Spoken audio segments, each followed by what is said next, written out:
पिता को चिंता नहीं है, लेकिन मैया को बड़ी चिंता है। हमारी बिटिया जवान हो रही है, हमें इसके लिए कोई वर ढूंढना चाहिए। और एक दिन महाराज भीष्म कचहरी को बर्खास्त करके जब संध्या को घूम के आए तो रानी ने बड़े आदर सम्मान से बैठा लिया। बोली, प्रिया, अपने घर में बिटिया जवान है, तुम कहीं अच्छा सा लड़का ढूंढ करके अपनी बेटी के पीले हाथ डाल दो, क्योंकि वेद में शास्त्रों में लिखा है अगर जवान लड़की है तो जवान लड़की को देखने में भी माँ बाप को पाप लगता है। सैया सुनो राजा हमारी में बिटिया कुंवारी है।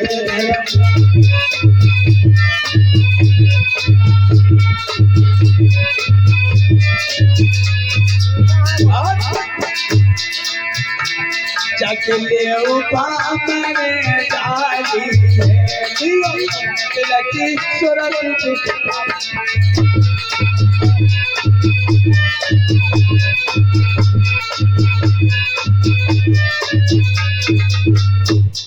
एकदम से रानी दो हाथ पकड़ के कही, महाराज ऐसा करो, तुम रात दिन महलने में रहते हो, रात दरबार में चले जाते हो, लेकिन तुम्हें कुछ दिखाई नहीं दे रहा है। महाराज बोले, क्या हो गया, क्यों आग बबूला हो रही हो?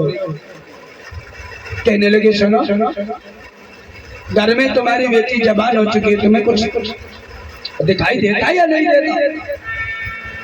बोले, हाँ, ये तो मैंने सोचा नहीं। बोले, तो तुम ऐसा करो, बेटी की बारात के लिए कोई लड़का ढूंढो। बोले, लड़का? बोले, हाँ। अरे बोले, हम क्या ढूंढे? अपने लड़के से कहो, रुकुम से कहो। तो बोले, रुकुम से? बोले, हाँ। बोले, रुकुम से भी कह दे, पहले उत्तरदायित्व तो तुम्हारा बनता है, लड़की तुम्हारी। तो कहने लगे, नहीं, लड़का ढूंढने वाली बात तो क्या तुम भूल गई महारानी?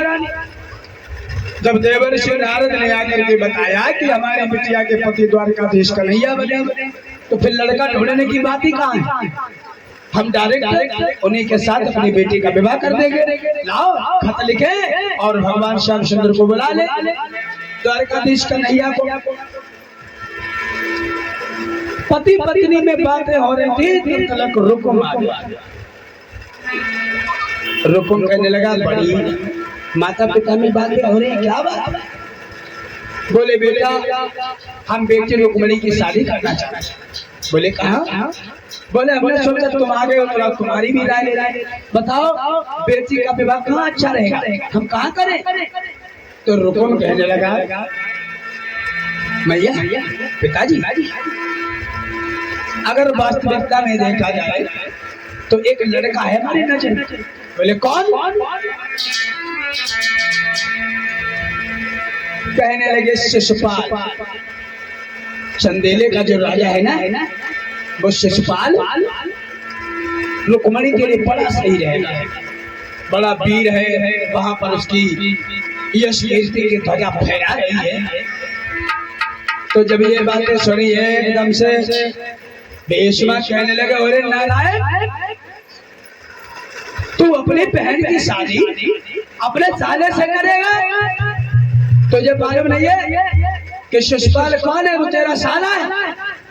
बोले, हाँ पिताजी, साला तो है, पर वो क्षत्रिय है, गुणवाला है, इसलिए हम सोचते हैं अपने साले के साथ ही। कहने लगे, अरे मूर्ख, तेरी बुद्धि भ्रष्ट हो गई है, तेरी अकल बौरा गई है, तू अपनी बहन अपने साले को भी आएगा? रुकुम कहने लगा, पिताजी, तो उसमें क्या दिक्कत? एक दिन हम उससे साला कह देंगे, एक दिन वो हमसे साला कह देंगे, बात बराबर। एकदम से रुकुम ने जब ये बातें कही तो भीष्म कहने लगा, अरे नालायक, हमारी रुक्मिणी तेरे साले शिशुपाल के साथ कभी नहीं भी आई जाएगी। हम अपनी बेटी का विवाह वही करेंगे जहाँ देवर्षि नारद ने बताया। सनप बुला के बचन रुकुम समझा,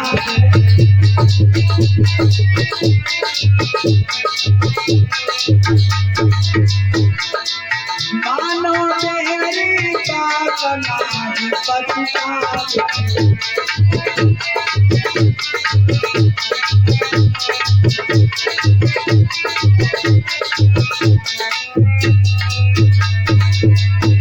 मेरे पिता अकल तुम्हारी गई बोराई, सुंदर लड़का बताओ हमने बस करियो तुरंत सगाई।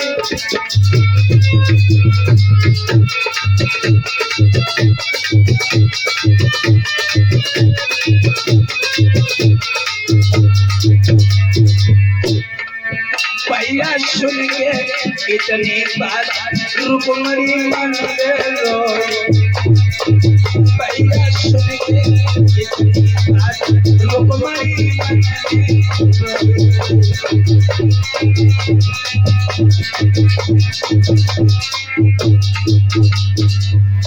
पिता पुत्र में जब ये संबंध हो रहा था, बातचीत हो रही थी, रुकमणी एक दीवार के पास में, थमले के पास में आकर के खड़ी हो गई और धीरे धीरे रोने लगी, आंखों में आंसू भरा।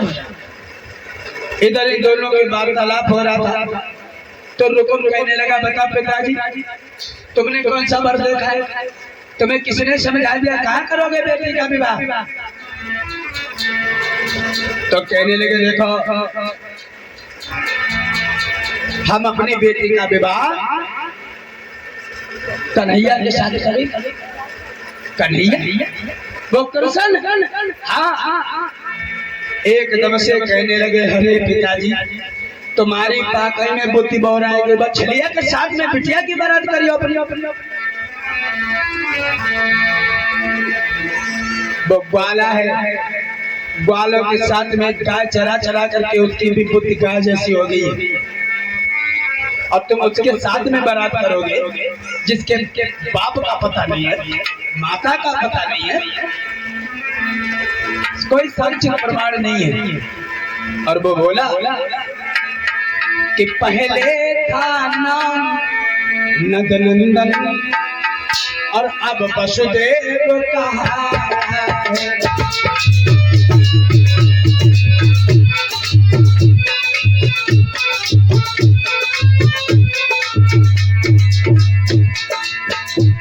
पहले था नाम नंदनंदन और अब वसुदेव कहाया है, इसका भी ठीक प्रमाण नहीं, किसने कैसे बताया है।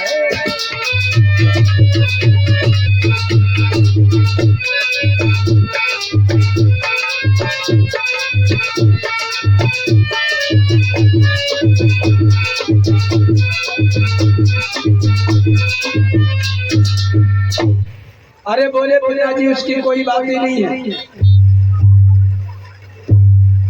अब ये भी नहीं पता लग रहा है कि वो किसका बालक नंद का है या वसुदेव का है। अब पूरा छिनरा लग रहा है, बाने सब औरतें बिगाड़ दे पूरे गोकुल। ऐसी चटकीली मटकीली चाल चलत है कि औरतें सभा के पीछे घूमती रहती, और तुम उसके साथ में बेटी अपनी बेटी का विवाह करोगे?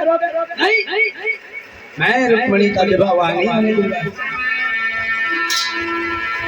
भीष्म कहने लगे, बेटा हम अपनी बेटी का विवाह वहीं करें। दोनों में पिता पुत्र में बहस लगी। रुक्मिणी खड़ी थी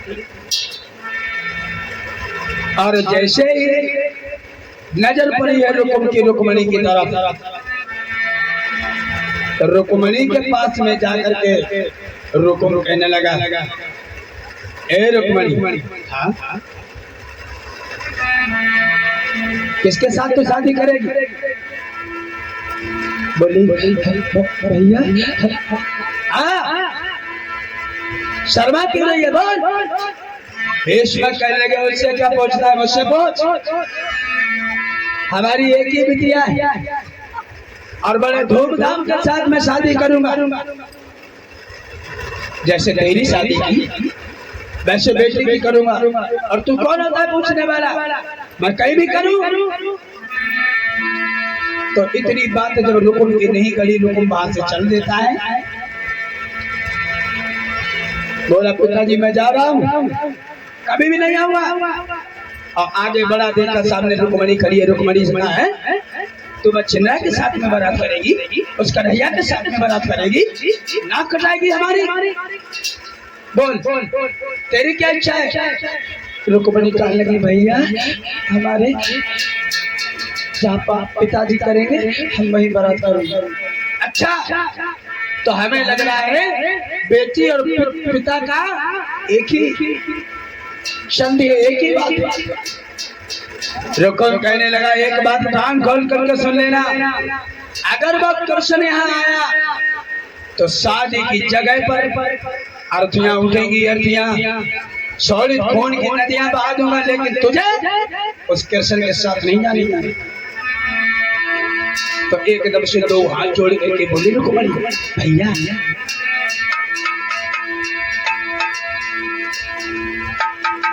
और चाहे तुम ऐसा करो,